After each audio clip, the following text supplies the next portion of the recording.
যুক্তরাষ্ট্রের ওয়াশিংটনে যাত্রীবাহী বিমান ও হেলিকপ্টারের মুখোমুখি সংঘর্ষের ঘটনায় এখন পর্যন্ত 18 জনের মরদেহ উদ্ধার করা হয়েছে বলে জানিয়েছে কর্তৃপক্ষ।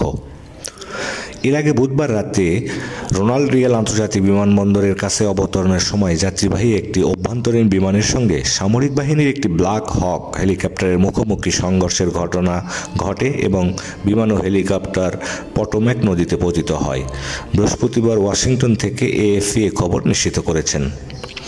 ঘটনাস্থল থেকে পুলিশের সিনিয়র এক কর্মকর্তা বার্তা সংস্থা এএফপি জানিয়েছেন, বিমানটিতে 64 জন যাত্রী এবং সামরিক হেলিকপ্টারে 3 জন সেনা সদস্য ছিলেন। দুর্ঘটনায় বিমানের 18 জন যাত্রীর মরদেহ উদ্ধার করা হয়েছে, তবে এখন পর্যন্ত কাউকে জীবিত উদ্ধার করা সম্ভব হয়নি।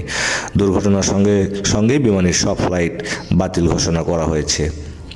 ফেডারেল এভিয়েশন অ্যাডমিনিস্ট্রেশন এক বিবৃতিতে জানিয়েছেন, স্থানীয় সময় রাত 9টা 30 দিকে ওয়াশিংটনের রিগ্যান ইন্টারন্যাশনাল এয়ারপোর্টের রানওয়ে 33-এ অবতরণের সময় একটি পিএস এয়ারলাইন্সের বোম্বার্ডিয়ার CRJ-700 অভ্যন্তরীণ বিমান সিকোরস্কি H-60 সামরিক হেলিকপ্টারের সঙ্গে মধ্য আকাশে মুখোমুখি সংঘর্ষ হয়। পটোম্যাক নদীতে অনুসন্ধান ও উদ্ধার অভিযান পরিচালনার জন্য জরুরি সার্ভিসের 12টি ইউনিট কাজ করছে বলে জানিয়েছেন কর্তৃপক্ষ। প্রেসিডেন্ট ট্রাম্প এক বিবৃতিতে বলেছেন, রিগান আন্তর্জাতিক বিমানবন্দরে ঘটে যাওয়া দুর্ঘটনা সম্পর্কে তিনি সম্পূর্ণভাবে অবগত আছেন। তিনি সার্বক্ষণিক পরিস্থিতি পর্যবেক্ষণ করছেন বলে জানিয়েছেন প্রেসিডেন্ট কার্যালয়।